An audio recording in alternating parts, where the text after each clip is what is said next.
Halo Kumaha Damang, saatnya Anda menyimak berita Bandung bersama saya Ilham Ardiansyah. Sejumlah berita menarik akan kami sajikan untuk Anda dan berikut 3 berita utama hari ini.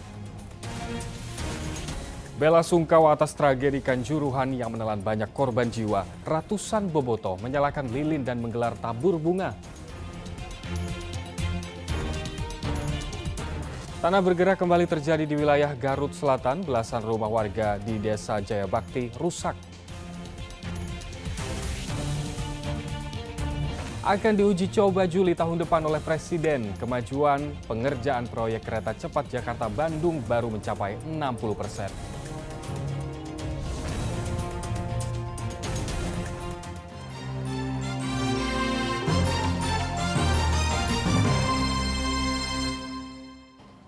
Kita ke informasi pertama. Sebagai bentuk duka cita atas tragedi Kanjuruhan, Jawa Timur yang banyak menelan korban jiwa, ratusan supporter Persib Bandung atau Bobotoh menyalakan lilin dan menggelar aksi tabur bunga di Taman Cikapayang, Kota Bandung. Minggu malam, ratusan supporter Persib Bandung, Bobotoh berkumpul di Taman Cikapayang, Kota Bandung. Mereka menyalakan lilin dan tabur bunga sebagai bentuk solidaritas dan duka cita atas tewasnya ratusan supporter sepak bola di Stadion Kanjuruhan, Jawa Timur. Selain menyalakan lilin dan tabur bunga, ratusan bobotoh juga sempat menyanyikan beberapa lagu dan mendoakan para korban tragedi Kanjuruhan. Dalam kesempatan yang sama, bobotoh meminta PSSI untuk mengevaluasi Liga 1 dan meminta tanggung jawab kepada PSSI dan aparat atas tragedi tersebut. Merasakanlah luka yang terjadi di Bumi Arema. Kita nggak munafik, emang kita punya rivalitas dengan kota tertentu, tapi kita juga tetap menghargai kemanusiaan di depan apapun itu. Kalau kami minta sih untuk segera menemukan solusi yang terbaik, karena sanksi aja tidak cukup sih menurut kami. Kalau misalnya disanksi 1-2 tahun, nanti bisa kembali lagi kejadian seperti ini. Mungkin sebelum waktunya juga sudah bisa kejadian lagi. Mudah-mudahan ada sanksi tegas. Mereka juga berharap kejadian serupa tidak terulang kembali demi mewujudkan kemajuan pesepak bolaan nasional yang mulai bangkit. Muhammad Rizal melaporkan dari Kota Bandung.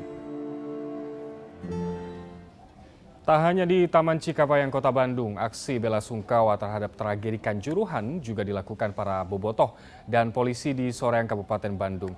Mereka menggelar sholat goib dan doa bersama.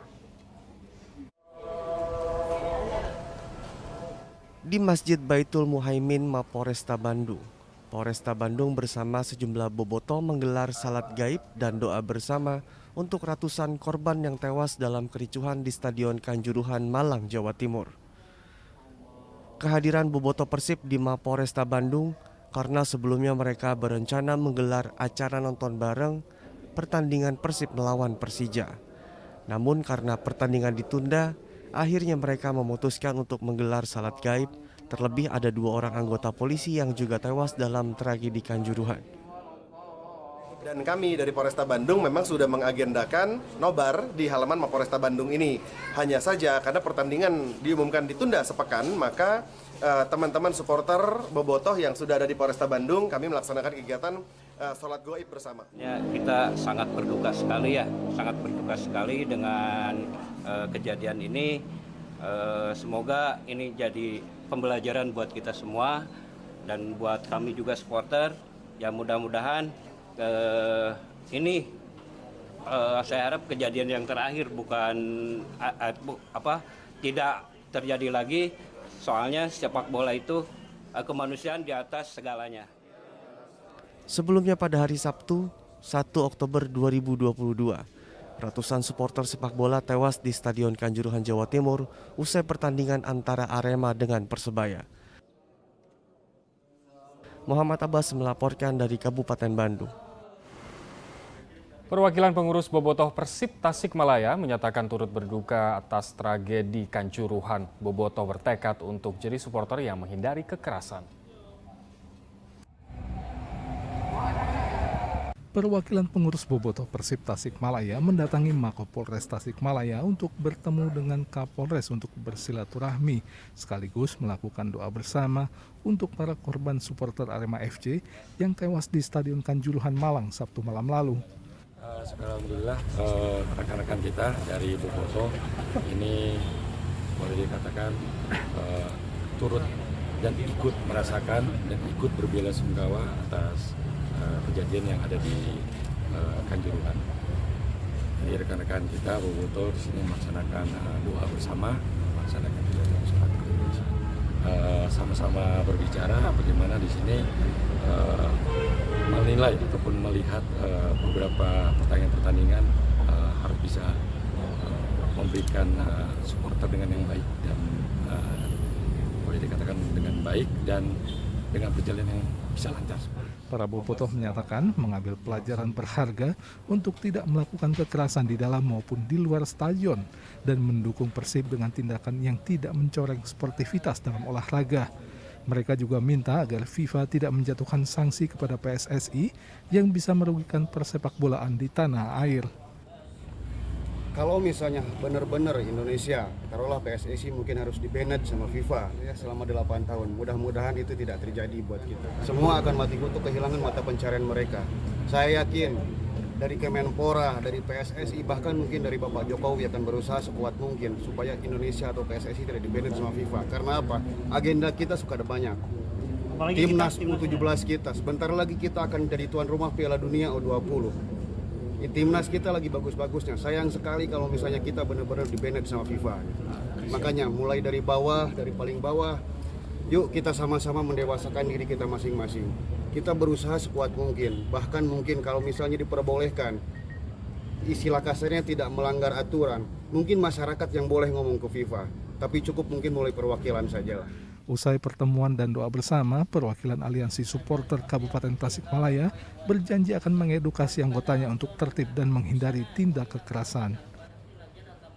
Eko Setiabudi melaporkan dari Kabupaten Tasikmalaya.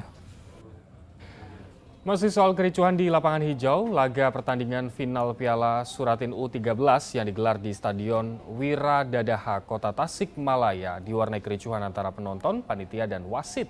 Diduga kericuhan dipicu protes yang dilakukan oleh pelatih dari salah satu klub.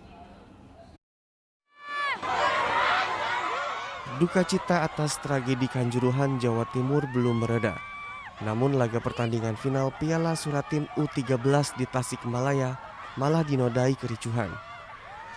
Supporter salah satu klub sepak bola usia di bawah 13 tahun tiba-tiba ngamuk dan masuk ke dalam stadion memprotes keputusan wasit. Tak hanya pendukung, para orang tua anak yang bertanding juga ikutan masuk ke dalam stadion dan mengamuk. Mereka lalu mengejar wasit. Aksi kericuhan ini terjadi dalam laga final antara SSBDK Privat melawan SSB Parahyangan.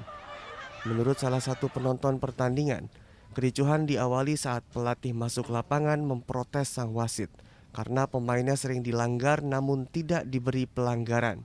Kejadian itu pun memicu kemarahan penonton. Jadi kalau saya lihat sepintas mungkinnya ya. Biasa kan namanya anak pertandingan mungkin ada benturan. Mungkin dari pihak pelatih dari sana mungkin ada sedikit terpancing mungkin ya. Tiba-tiba penonton yang dari tribun turun bawah. Meskipun sempat terjadi aksi saling dorong, keributan berhasil direda. Pertandingan pun dilanjutkan dengan kemenangan SSBDK Privat dengan skor 5-1. Eko Setiabudi melaporkan dari Kota Tasikmalaya. Tanah bergerak kembali terjadi di wilayah Garut Selatan. Belasan rumah warga di Desa Jayabakti rusak. Setelah longsor akibat pergerakan tanah ditambah hujan deras yang melanda Desa Jayabakti, Kecamatan Banjarwangi, Kabupaten Garut, mengakibatkan beberapa rumah warga rusak. Lantai serta dinding rumah retak akibat tanah di wilayah ini masih bergerak. Hingga kini sudah ada 16 rumah yang terdampak akibat tanah bergerak. Warga pun khawatir dengan kondisi rumahnya, terutama jika hujan turun. Ada 3 rumah yang agak lumayan jauh dari tempat itu, jadi jumlahnya jadi 16 rumah yang terdampak langsung oleh bencana hujan yang kemarin yang mengakibatkan pergeseran tanah sehingga beberapa rumah mengalami retak-retak. Bahkan ada yang tertimpa pohon juga, timpa tanah juga. Warga berharap pemerintah tingkat kabupaten maupun tingkat provinsi memberikan bantuan dan solusi terkait bencana ini. Eko Setiabudi melaporkan dari Kabupaten Garut.